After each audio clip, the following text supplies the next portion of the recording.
And good morning. We're live on the Falcons Podcast on YouTube. We want to bring in our Facebook groups. It's Atlanta Falcons on SI and Scott Kennedy Sports. You know, why not? See if Facebook actually wants to send the video to some people today. And once that gets going, we will get started, and it looks like we're good to go.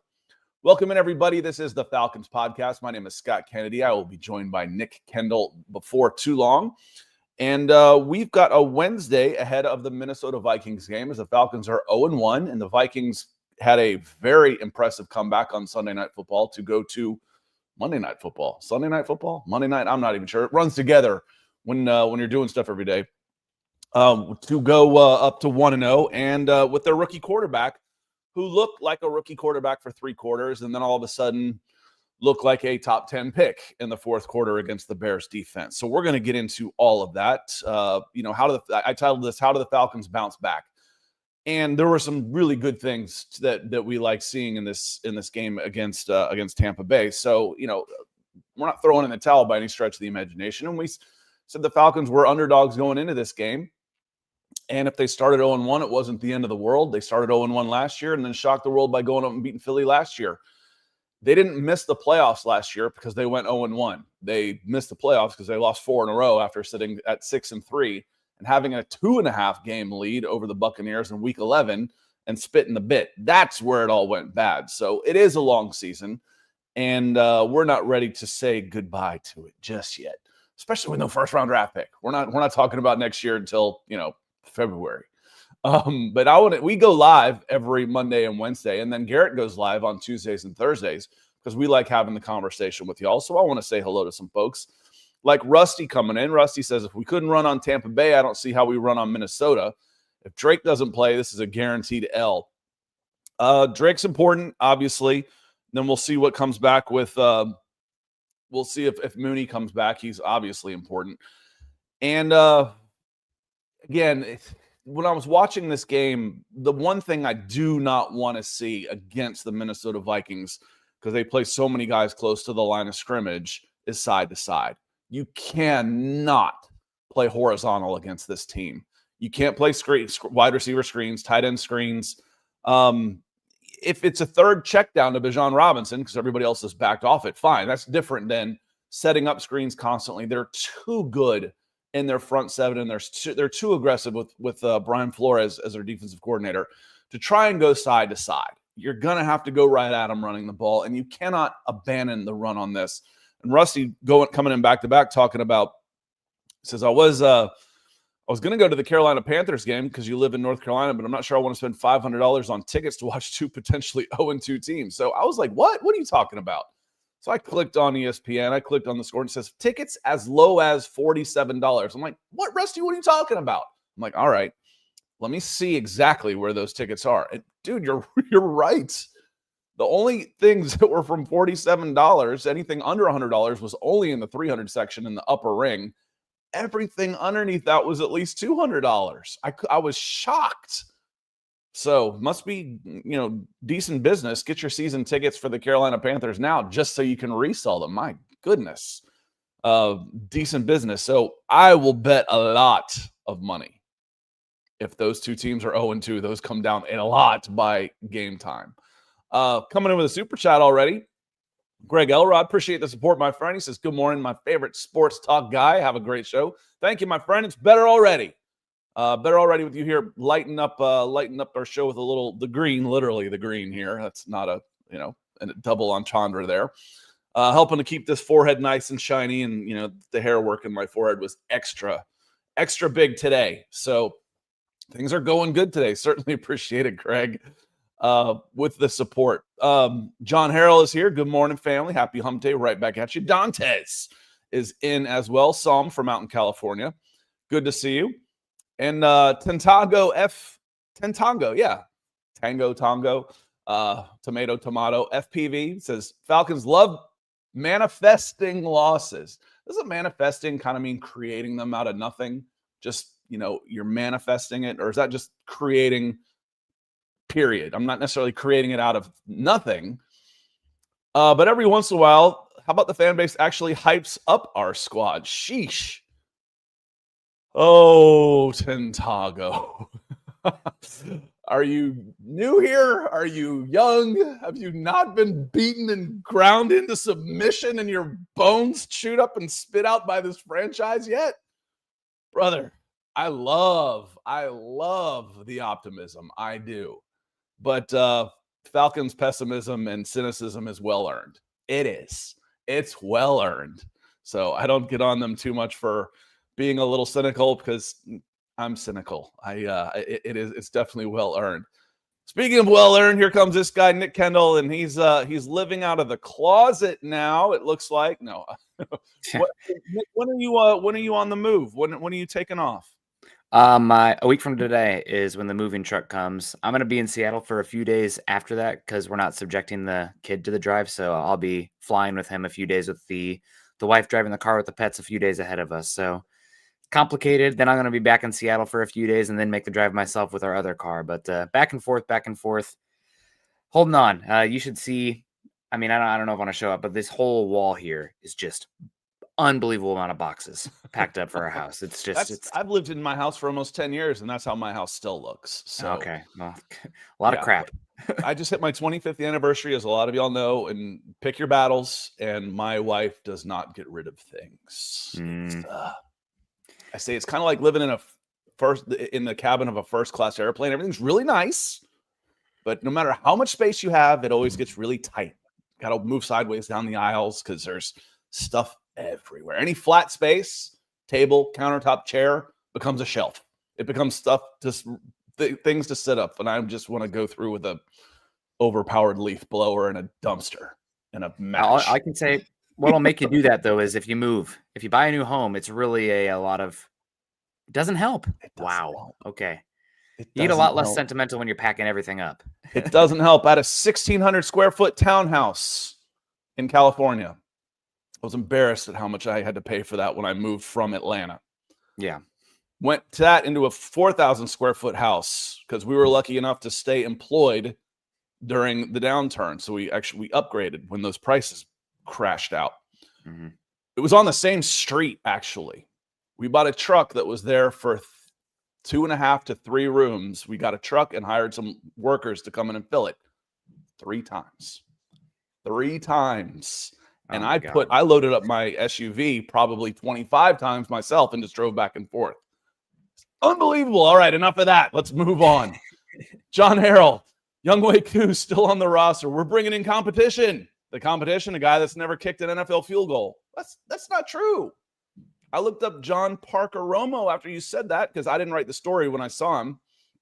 Saw that he had signed to the practice squad. Bro was 11 of 12 last year, including 5 of 6 between 40 and 50 yards. He was 4 of 5 between 40 and 50. And then 50 plus, he was 1 for 1. So last year for the Minnesota Vikings in 2024, he was 11 of 12. I'll take it.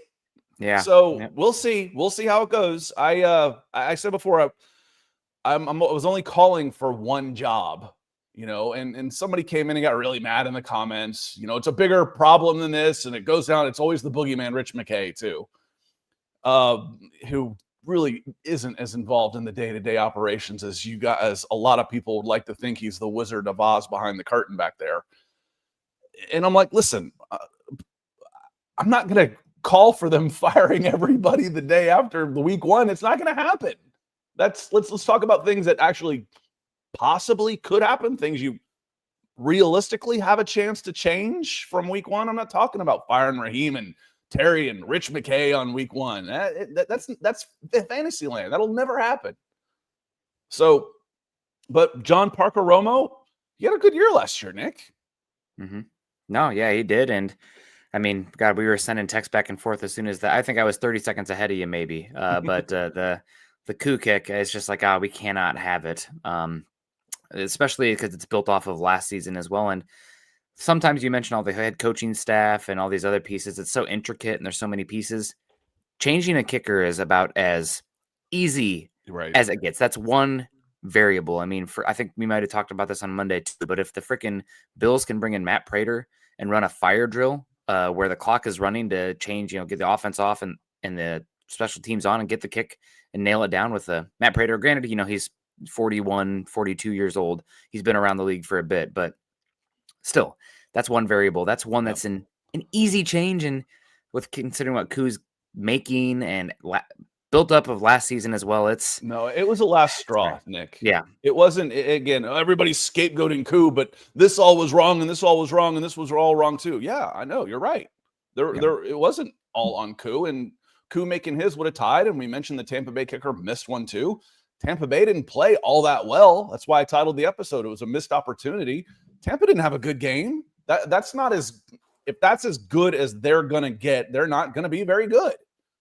And the Falcons missed an opportunity. And yes, it was a last straw for me for Koo. This was a culmination of last season as well. And once it gets in your head in a kicker, if you're playing 162 games in baseball, I'll let you keep swinging. You got to swing out of this. You're playing 82 games in basketball. Shooter's got to shoot. If he's going to take 30 shots a game, you might have to shoot his way out of this long. You can't afford to do that in football with a kicker. There wasn't a single double-digit spread in the entire NFL last week. And the Falcons played 12 one-score games last year, and they were 6-6. Well, now they're 0-1. You can't afford to have a misfiring kicker, and you can change those. And it said nothing against Younghoe Koo. It's just the nature of the game, and these guys are well compensated. So, yes, I feel for the human being and the job aspect of it, but it's still a game, and it's a competitive sport. And if you've played a competitive sport or have children that have played in competitive sports, at some point in your life, you have been cut because you're not getting the job done. And that's what this is. That's what it boils down to. He's not getting the job done. Archangel, good to see you. Go ahead, Nick. I was going to say you're absolutely right, though. It's well beyond Koo being the problem. I don't think anybody with, a realistic grasp on reality of the Falcons operation and the game on Sunday would say, Koo, if we fix this, it fixes everything. Super Bowl team. No. Yeah. No. Plenty of issues going on. I mean, defense, they played okay, but Baker had a good game. Egbuka, the coaching, of course, and it's special teams beyond Koo as well. So the one big takeaway, and it's maybe it doesn't make you feel any better in the moment, and the sample size is still small. I know I'm boring, sample size small, but Penix seems like a guy. Penix does seem like a guy. So you got that at least to lean back on, along with Bijan being a pretty special player. So still a fun season ahead. Obviously, that one might hurt in hindsight, but if Penix is a guy, it's gonna not feel so bad over a long enough time period. What's harder, to find a guy that can bring you back in the fourth quarter, or finding a kicker that can make 40 and under yard field goals indoors? Well, you've got one. Which one would you rather have? So yes, Penix looks really good, and some troll came in. Listen, I don't mind dissenting opinions at all. Nick and I will disagree on here at all. But if you come into the comments and just troll, I'm just going to ban you. If you're not interested in having a conversation, I'm not interested in you being on my channel. Some guy was like, Michael Penix, top 15. Falcons fans are funny. I'm like, yeah, that's not exactly what I said. What I said was, at worst, if you're just spitting off the top of your head, wouldn't you think he's at least league average at worst, which is what, 15 or 16? So therefore, top 15 or 16 if he's league average. Right now, through 4 games, he doesn't look league average. He looks better than that. He looks really good. And these young quarterbacks, 6 first-round quarterbacks, 6 top 12. Brother, they all look good. Bo Nix didn't look so good, but we've got a full year there. But you know what I mean? He's got a good year under his belt. And I just watched the Minnesota Vikings Chicago game. I didn't watch every single play. I watched the extended highlights, which is about 70% of the plays. And the way the ball comes out of their hands now, you see the throwing talent that Penix, that McCarthy, that Caleb Williams have. And you're like, yes, those are first-round arms, without a doubt. Now, how do they manage the position? That's what turns you into a quarterback long-term in this league. And Michael Penix looks really, really good out there. Michael Ronquillo, great to see you. Good morning, Scott and Nick on the Falcons podcast. Good morning back to you. Hope you are doing well. Atlanta Boy 8080 says, enough of the Jalen Edge experience. Put him where he will succeed. And Jesse sold that last TD by playing out of position. As far as he gave it up, those were both tight. Those both to Ibuka were like this close. Good plays, good throws. It's going to happen in this league. Again, if I hold Baker Mayfield to 23 points at home, I'm liking my chances. So you're not going to shut teams out in this league. They're going to make plays too.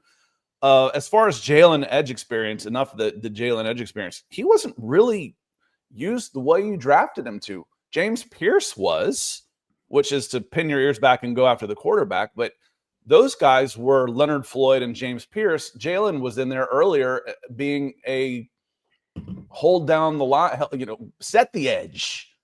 So not necessarily edge rusher, but edge defender. And that's going to need to change. I don't have to see him on first and second down. That's going to need to change in order to get the best out of him. I don't need him to set an edge, that to be his primary role. I need him to go get the quarterback. And I think that'll change, Atlanta boy. I hope that will change. 88. Yeah, I mean, you have a lot of different guys there right now, and it'll settle itself over time. But Walker also missed a good chunk of the offseason as well. I mean, dealing with injuries. So It's good to have him have a role right now. We'll see that little hybrid ability of him on those early downs also gives him a advantage in pass coverage. And he's a physical player, so it's good to see him out there. And also it was good to see Pierce out there pin his ears back. I know he didn't get any sacks, but according to PFF, 4 pressures, 3 hurries logged. Just a matter of time. That Vikings offensive line looked a little shaky, so maybe we'll see some sacks this upcoming week against Minnesota. Yeah, and we'll get into the Minnesota game here a little bit. I'll tell you, Nick, one of the things that surprised me, obviously, I say all the time, I'm wrong all the time on the Falcons because they do things so illogically. So you lose your first and second string right tackle, and you go to a third string right tackle who had previously played guard for you. What was one of the ways we thought we could help him, help him on that side of the ball? What was one of the ways, really, we said that you could help him? Run to his side and wear out the edge on his side and, make him the aggressor rather than the reactor. Okay, that's one way. The other way I was thinking was I'm going to put Charlie Warner in his hip. Okay. Charlie Warner. Yep, that was the other one. I'm going to put Charlie Warner in his hip. Charlie Warner played 42% of the snaps. I looked at that and I was going through snap counts, and I know I saw, because I mentioned on Monday, Eli Wilkinson, when he was put on an island, which happened more than I expected to, just off the eye test, he held up fine. He held up fine in pass protection. What I didn't realize was how little they used Charlie Warner. So I'm going basically, so I took my 2 best run blockers, and let's put Chris Lindstrom in there too. So 2 of my 3 best run blockers, I take them out of the game against the Tampa Bay Buccaneers, and you wonder why you can't run the game? I didn't take McGarry out. You know what I mean, though. My 2 best run blockers are missing. And then, the Falcons basically abandoned the run. It's not that they didn't have success running the ball, but you got to stick with it. If you're 22 carries for 44 yards at 2 yards a carry, it only takes 1 30-yard run to turn that 2.2 into a 4.3, and all of a sudden things look good. You cannot abandon who you are. And the Falcons are Bijan Robinson and Tyler Algier running the ball and then working off of that. They've got to stick with that against thank you. Let me hide this current comment. Thank you, Atlanta. 88. They've got to stick with the run again, but they're gonna have to go no more than off tackle. They cannot try and stretch wide and turn corners against this Vikings team. Yeah, I mean, the Vikings team is very aggressive. Well, they're either aggressive or not aggressive, right? It's either rush 8 or rush 3. Yeah, it's pretty crazy what Brian Flores does out there. But they do need to figure out more creative ways to deploy Bijan, just to get him in space. I'm curious to see. I mean, Penix right now firing the ball down the field, but with the aggression of the Vikings coming, maybe you can implement the screen game a little bit more. I know it's not ideal with the offensive line injuries that you've had, but deploying those guys, I mean, use Kyle Pitts as a weapon then. He's a big athlete in space. If he's not good in line, get him in the slot and have him get the advantage there. So we'll see. But yeah, Wilkinson, I thought, held his own for the game. Not a fantastic player by any means, but held his own. No, he wasn't a liability. He wasn't Eli Wilkinson being out there wasn't the reason the Falcons lost. That was, again, they got dominated on special teams. Their special teams play beyond Younghoe Koo was terrible. Yes. And then Bradley Pinion had a nice game. And then after that, they not being able to contain Baker Mayfield. I think Nick, he ran 5 times. I think all 5 were first downs, and they had 5 rushing first downs on the entire game. You know, and that ended up being the difference in the game. Kerry, good to see you this morning. Hope you're doing well. So I'm nervous about the run game. The Bucs had the goal to stop the run, and they did just that. Flores' defense is no joke. No, it's not. And especially against a young quarterback. But I think Penix is good enough to see things, and I'm not going to say slice them apart, but I did not necessarily want, even though I was done with Kirk Cousins, the way the Vikings were playing last year, and the season for me was already spiraling down the drain. I didn't want Michael Penix's first start to be on the road against the Vikings. Just send Kirk out there and sacrifice him. They still waited too long to make that change. They should have done it the week before. But I think he's more prepared now, is what I'm trying to say. That a lot of the same players are there, but I think he is out there now. He says, I do know MPJ. Kerry says, doesn't flinch under pressure, though. No. And for me, Nick, you've heard me say this before. For me, my ultimate measure of who's the best quarterback is who do I want the ball in his hands with 2 minutes left in the game. I don't mind. I want the ball in Michael Penix's hands. I feel good with the ball in his hands. And beyond that, Nick, I feel good about him getting touchdowns if he needs them late. Where Matt Ryan was always, most of Matt Ryan's comebacks, Matty Ice, most of his comebacks were field goals. You know, move the ball, get the game into field goal range and kick field goals. Matt Ryan, Julio Jones, the Falcons, their Achilles heel on offense was always the red zone. I think with a little extra firepower, a little extra velocity, and the running ability, Michael Penix is more of a red zone threat. I feel really good with him, the ball in his hands from what we've seen early in his career, late in games. Doesn't hurt to have the 2 running backs that you have either when the field gets compressed and you need a few yards. Granted, didn't really manifest as much in this Tampa Bay game, but in general, I feel pretty good about that. But I don't disagree at all.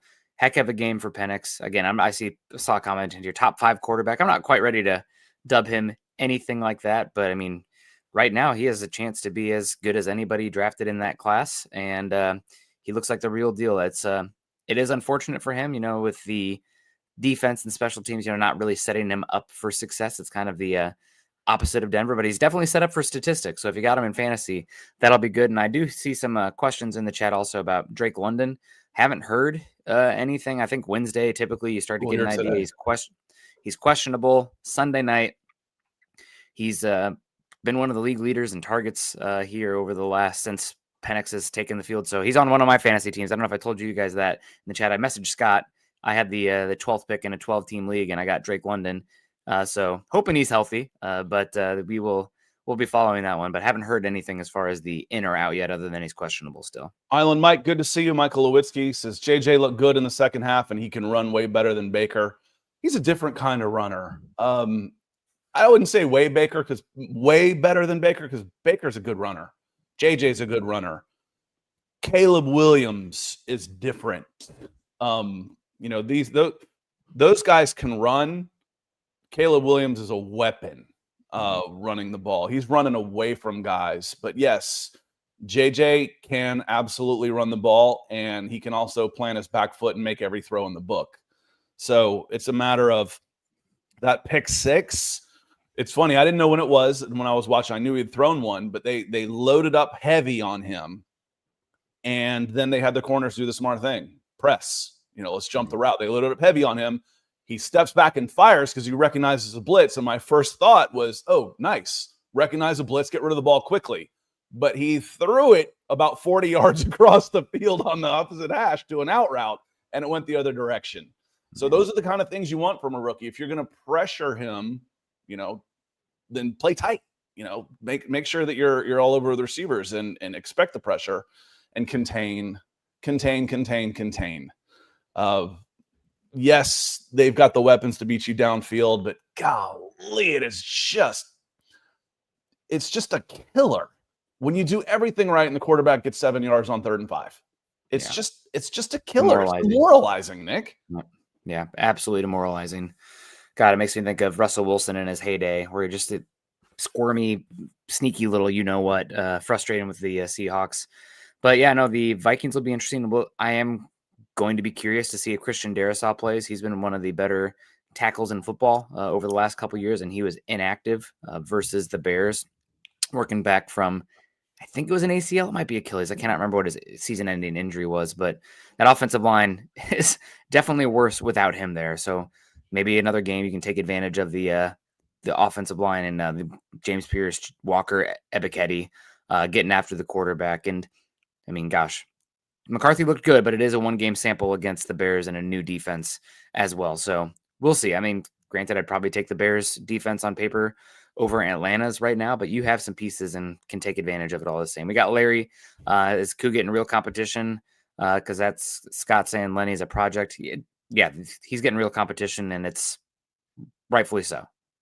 And a project to me means just getting the experience too. As far as would I rather miss with a young guy who hasn't missed yet and learns and see if he can grow over a guy that seems to have gotten the yips? A veteran that seems to have gotten the yips. And the other part is this, the second part of this is Lenny's not just a project. He's inexperienced, but he can also kick the ball through the uprights from 70 yards. I mean, his leg is unbelievable. The old thing, in basketball used to be, if I'm going to miss, I want to miss on a 7-footer.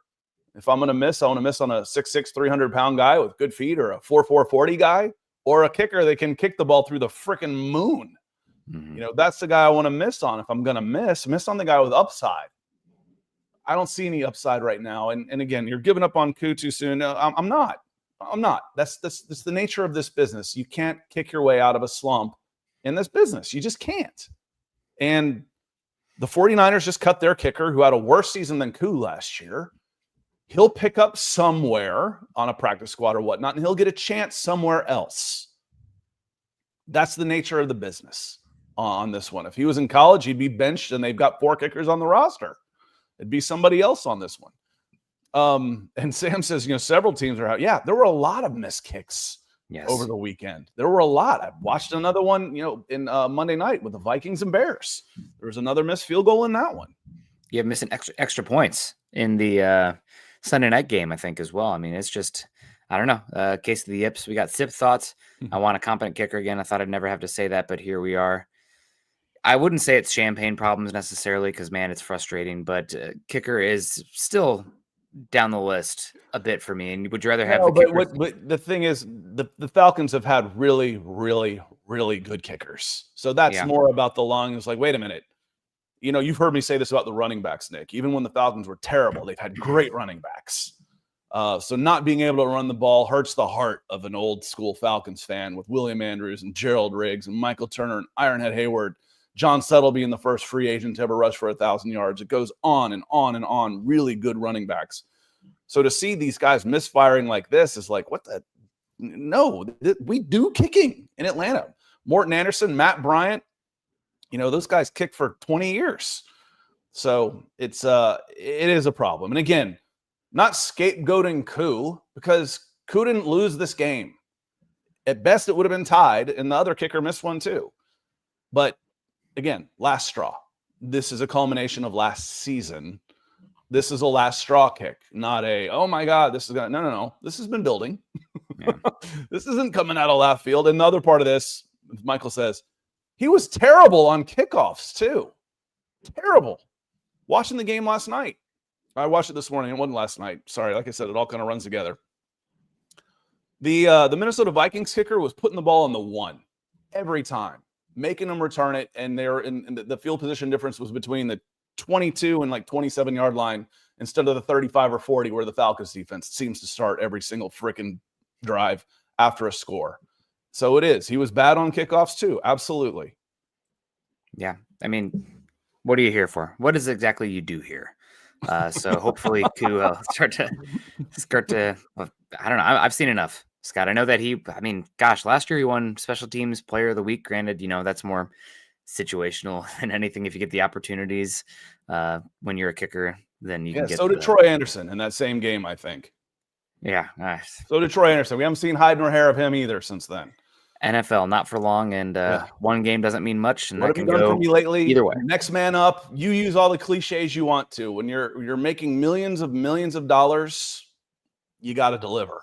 As the compensation has gone up, so have the expectations and the lack of loyalty, so to speak. Millions of dollars buys you the privilege of saying goodbye. Gary Opalco, we say hello. $2 super chat. Thank you, my friend. He says, thanks for the video, guys. Let's get a W on Sunday. Gary, it's because of people like you that we're here. We love doing this, but it makes this so we can do this. Speaking of which, there's something I want to, now that I've learned a little bit more about it, I did set up memberships on this channel. YouTube was pushing it. They were promoting it. And I was like, okay, and I watched Mile High Huddle do it. And what it ends up being is, first off, it's a great way to support what we do, to make sure that our wives let us keep doing this and not going out and doing other things. So if you appreciate the effort and the content that we're doing, getting a membership is a great way to support what we do. There's 2 tiers. I called them the Nest and the Perch. The Perch was up higher, so it was a little more expensive. After that, what I'm going to start doing is when stuff breaks, we'll write it up on the website. I don't necessarily do anything on YouTube. I'm going to start doing that. I'm going to start grabbing, breaking news, my quick hitters thoughts on it. And those will end up being members only videos. As far as, hey, the Falcons just signed John Parker Romo.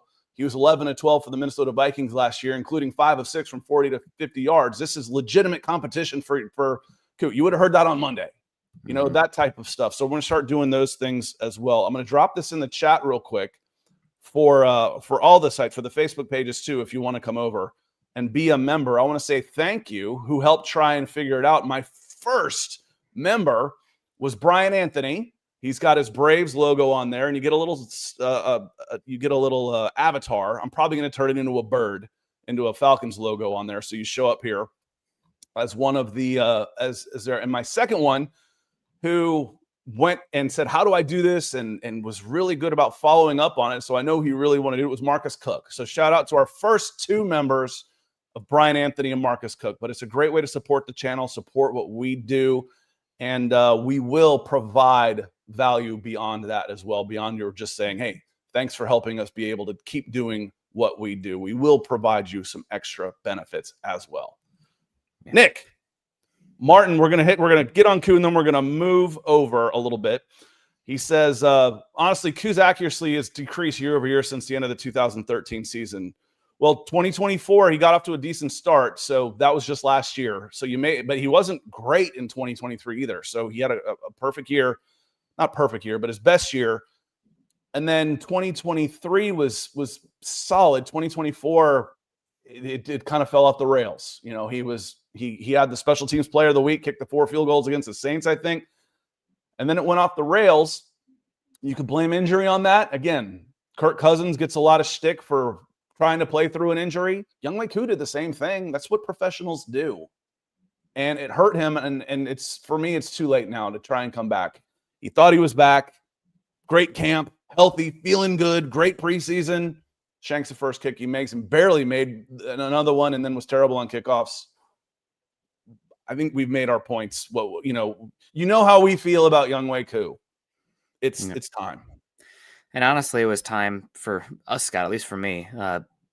When the cuts happened, I was ready to move on. If you are older and more expensive, I tend to go with the tie. Now, granted, they're seeing a lot more than I am, so they have a better idea, and they got to go with who they trust because jobs are very much on the line this season in Atlanta. But I don't know. I don't have a lot of sympathy for the older, more expensive guys. You have a shorter leash and kind of run your welcome out, especially with the valiant effort kind of being wasted by offense and Michael Penix. It just makes it sting that much more. And against Tampa, who, again, might look back week 18 being like, God, screw you, Koo. Like that was one play away. Yeah. And I've told you that you've heard me say this before, Nick. I hate that it comes down to an individual like that on kickers. Especially, when I would watch them do that to high school kids, they would inevitably fail. If it wasn't a chip shot, the pressure put in, because I'd go to high profile games for the most part when I was covering recruiting in top 50 in the nation and stuff. you put that on a 16-year-old kid, he misses. And it's so to me, football is the ultimate team game. It's you don't have one guy take over a game the way you do in other sports, whether it's, basketball, you get a good pitcher, you get a hot pitcher in baseball, you can beat anybody. You get a hot goalie in hockey. It's the ultimate team game. And the kicking game is an individual thing. It individualizes it and puts it all on one guy. And that's the only really time it does that in the sport. And I don't like that aspect of it, but it is the nature of the beast, and they know what they were signing up for when they got into it, especially at this level. And it's kind of like several $1 million. It's kind of like a shootout in soccer. Like it's a different game entirely, but right. You put yourself in that situation to depend on it at that point. So if you don't like it, stop the touchdown, the drive before, score more points. This is what it comes down to. That's that. I'm with you, Scott, but also it's I feel for him, but it is what it is, as Nick Saban once would have said. Kanon Rottweiler, $2. Penix, best rookie opening day quarterback since Matt Ryan of 2008. Well, there's not a lot of competition in there. Desmond Ridder didn't play until how long? And because if you want to talk about debuts for the Falcons, rookie debuts, who played as rookies? Who debuted as rookies since Matt Ryan in 2008? Desmond Ridder got some time as a rookie, and then Michael Penix Jr. made his debut as a rookie last year. That's it. After that, if you want to say as far as first-time starters for the Falcons, well, they've had, 5 different quarterback opening day now. Matt Ryan in 2021. 2022 was Marcus Mariota. 3 was Desmond Ridder. 4 was Kirk Cousins. And 5, this is our 5th year together, Nick. 5 was Michael Penix Jr. So as far as best rookie openings, hell, that 2023 team that spit the bit put Will Levis in the Hall of Fame.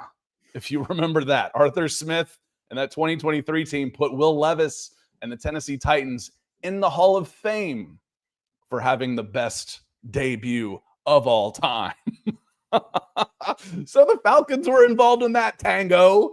Remember, Tango? I know. I was reading your comments, and for me, you are a young Falcons fan. 31 still young to me, brother. We've earned our cynicism. We put Will Levis in the Hall of Fame.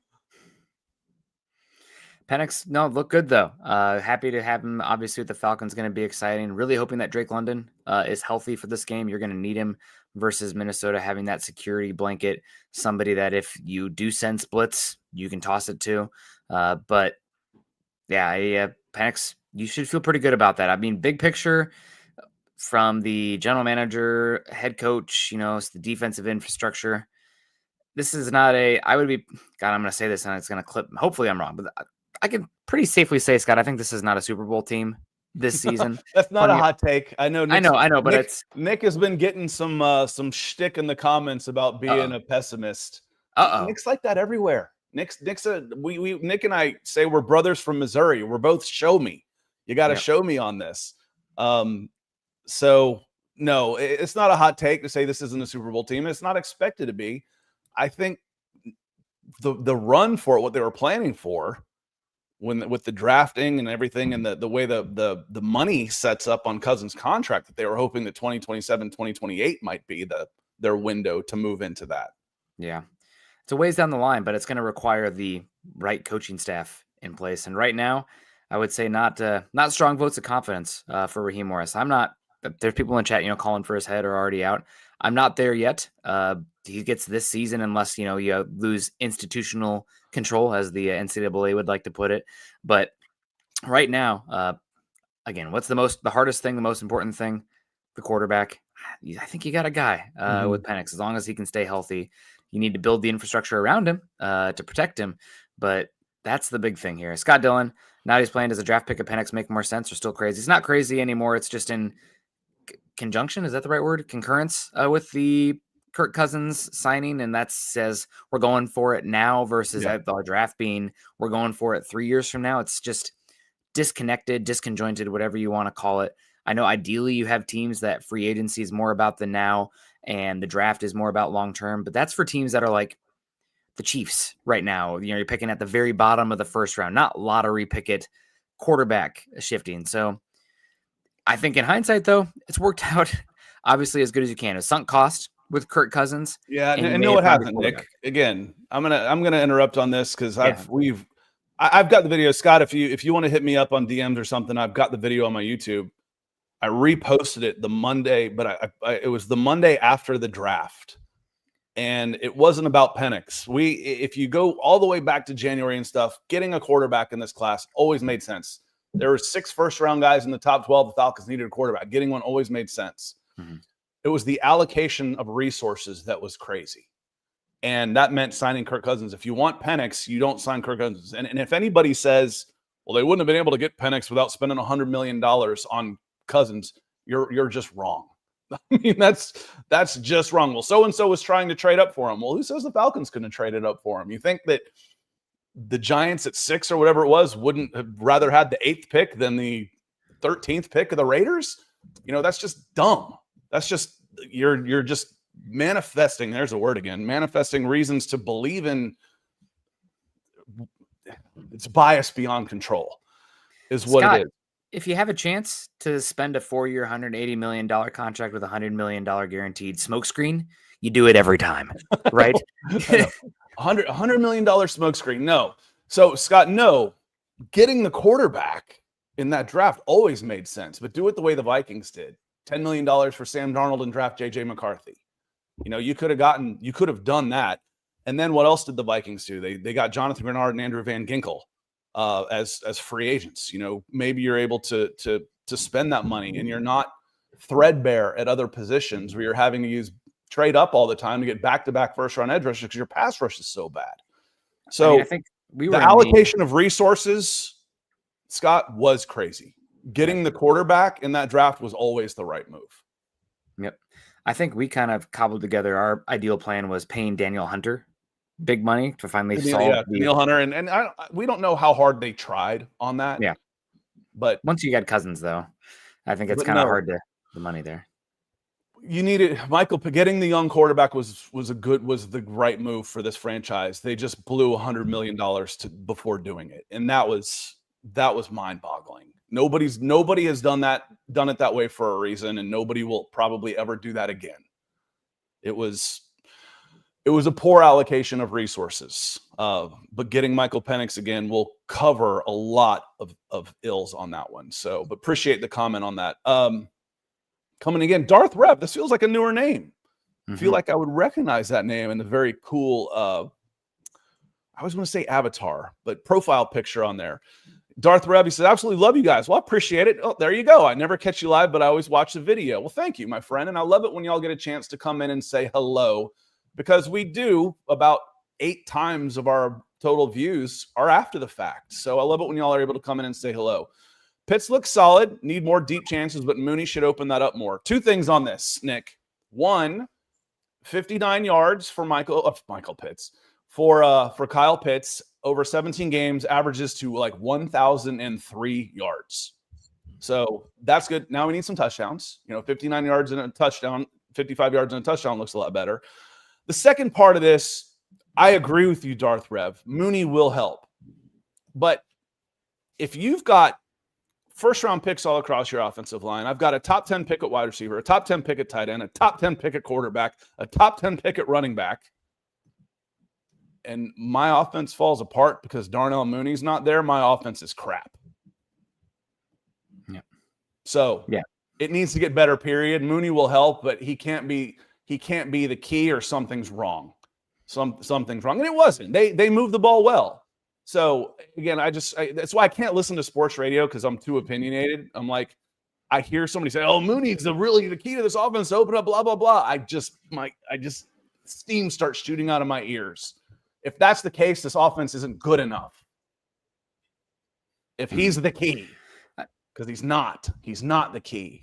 The offense was good enough yesterday. This week, the last game, it was good enough. There's just things that need to improve. And Mooney will help. Don't get me wrong. He is a difference maker. But he's not the key to the freaking season.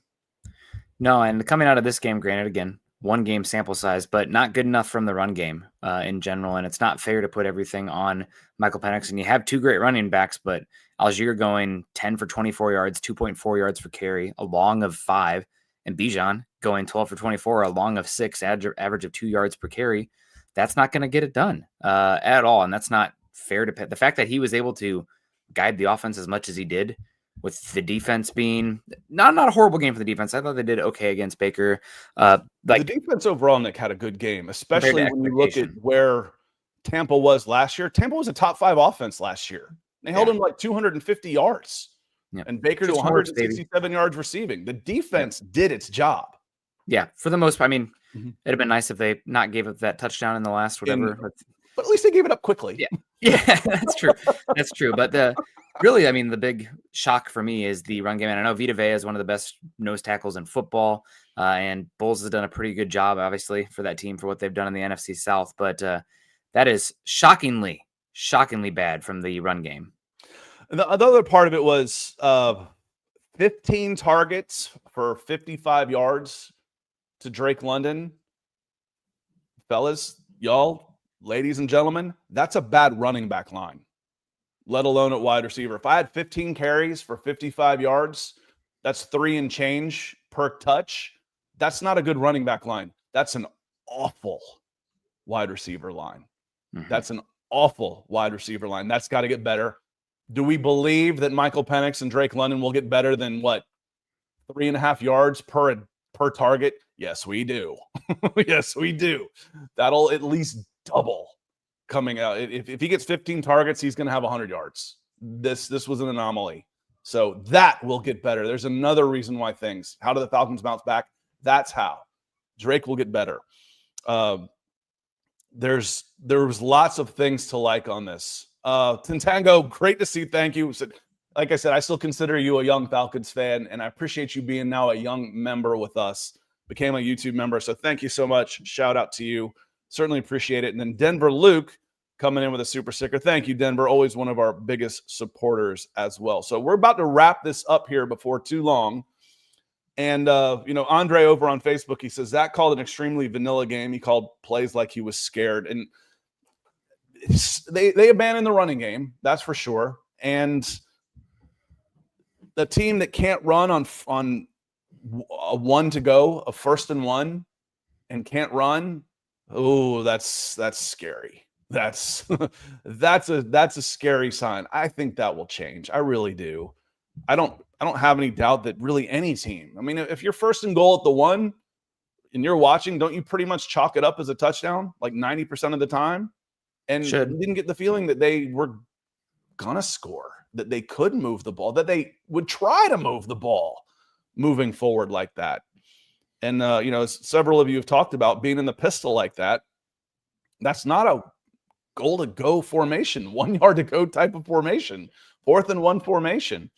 So I think there will be adjustments. If you remember last year I wrote bizarre in the title 50 times of articles we wrote against the Pittsburgh Steelers. There will be adjustments. There will be improvements. Zach Robinson, over the course of 17 games, had a very good season last year. His week 1 last year was an F. It was an absolute F and F. His week 1 this year was like a C. See, it's got to improve, but I don't have much doubt they will, Nick. No doubt. Oh, the little guy's up and just fell down. I hear some screaming. Maybe he just saw the coup highlight on the missed kick. But no doubt. It has to get better, and we're on Raheem watch in the sense that these games are mattering, but he still should get the runway of the season. If we've learned anything from Arthur Blank, he is loyal and give those people a chance to figure it out, but still frustrating. No doubt. Sorry, definitely got distracted by the screaming. That sounded like a large thud. He did fall the other day, and nobody knows. That's the first time I'd seen that. So see, I'm home alone, so all I have is the 15-pound cat knocking on the door. I had to shut it because I knew he'd be looking for me with the house empty. Ah, man. Yep. Ninja. If you have any advice for moving pets across country, let me know. But they sleep. I've done it twice. I took two shepherds. I took one way, and then I was there for 10 years, so I lost him while I was there, and I had another one, and he was my last shepherd, he was so scared of everything. They neutered him at like 8 weeks as a rescue, and like the poor guy never had a chance. He was just scared of everything. He threw up in the car before I even got out of my neighborhood. Oh my God. But I kept him in his crate. I kept him in his crate. That's his safe spot. And I never heard him again. And we drove for 2.5, 3 days. So it's pretty easy. So I've done it twice. And then flew. I think they flew with the cats. They flew with the cats. But yeah, like I said, we're about to get out of here. I want to say thank you. Let me hit the one last time through see what's on your minds before we get out of here at the very bottom here. And Keith going up with our bad C word. At least the Falcons don't seem comfortable with with comfortable in the quotation marks. Absolutely. There's a problem in here. Ron talking about using Krieg on extra points and long field goals and let Pinion do kickoffs. Let Krieg do it with his leg strength. Let him do kickoffs. Yeah. I would much rather have Krieg in there. And a new kicker, there's the hope. Right now, hope makes this world go round. Hope is the good feelings we have that things are going to be better. With Krieg in there, we've got hope that he's going to make it. With right now, it's like, oh, I hope he doesn't miss it. It's a hope for a positive. It's a much better feeling than the dreading of the negative. And the negative is just all over Koo right now. So let me see here. Jordan says, pretty dumb to even be talking about Raheem. Just make our kicks in close division games. Well, he is the coach, and we talk about Raheem a lot. We will talk about him a lot, and we've contemplated, what's he need to definitely be the coach next year. I'm not convinced that you get the automatic 3 years with this team.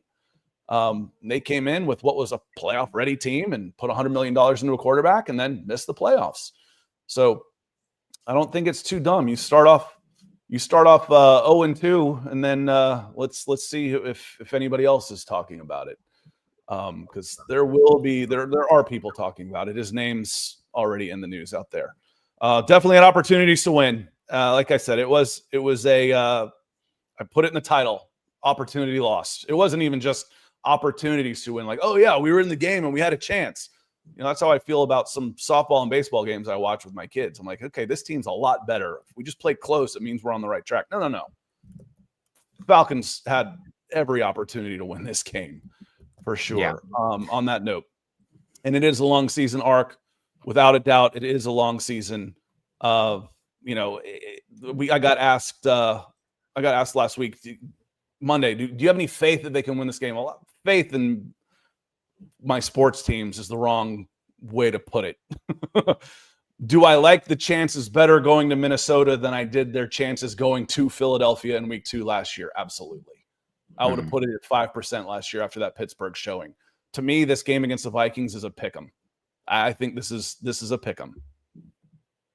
Yeah, and I expect it really feels like the Vikings are drinking the Kool-Aid right now. I don't know how they're feeling in the locker room, but I am just shocked about, we found our answer. Finally, I'm excited as I've been in a while. And first round quarterback can do that. But I didn't think he looked like a world beater by any means, Scott, versus it's recency bias. So in the fourth quarter, he looked fantastic.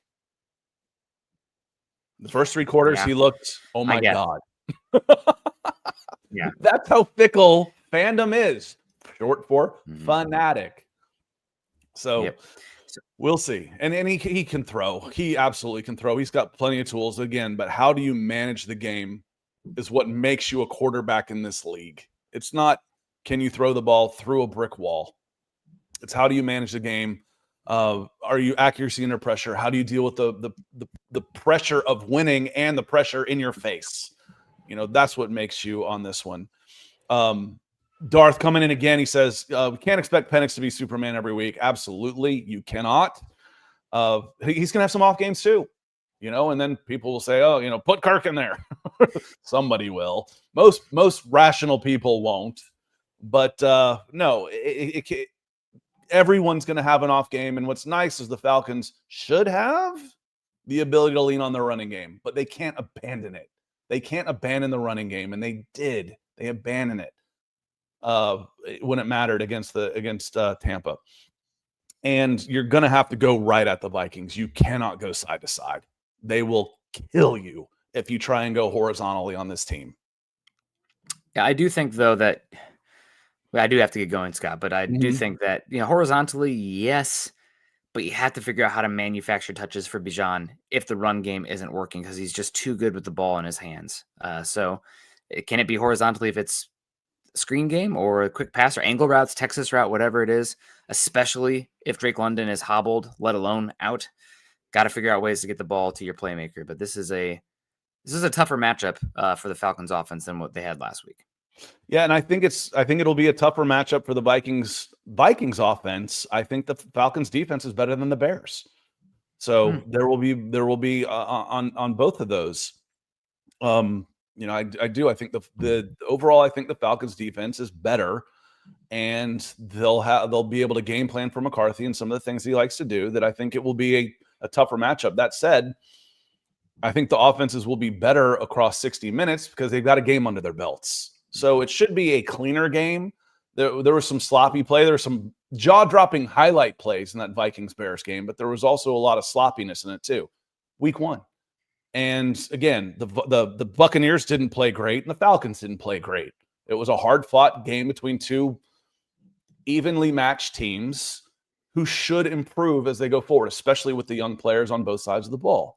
So, looking forward to this matchup on Sunday night, and we will see you on Monday. Be sure to come back in on Thursday. Garrett will have his take on the previews of the games after being at Flowery Branch all week. He will do his preview. And yes, to those of you who watched after the fact, the guy that we had on from Tampa Bay was a homer. Yes, we know. I'm not sure if he's got another guest, but we're going to try and find someone a little more objective if we do it again. On that note, we're going to get out of here. Thanks again to our new members who are out there. Tango coming in. Appreciate you, my friend. Greg, Atlanta, Gary, Martin. Thank you very much. K9 coming in. Darth Rev several times. Denver Luke. Y'all help keep these lights on, keep this forehead nice and shiny, keep the wheels running. We will see you on Monday. Y'all have a great rest of your week. Thanks for being here, everybody. Peace.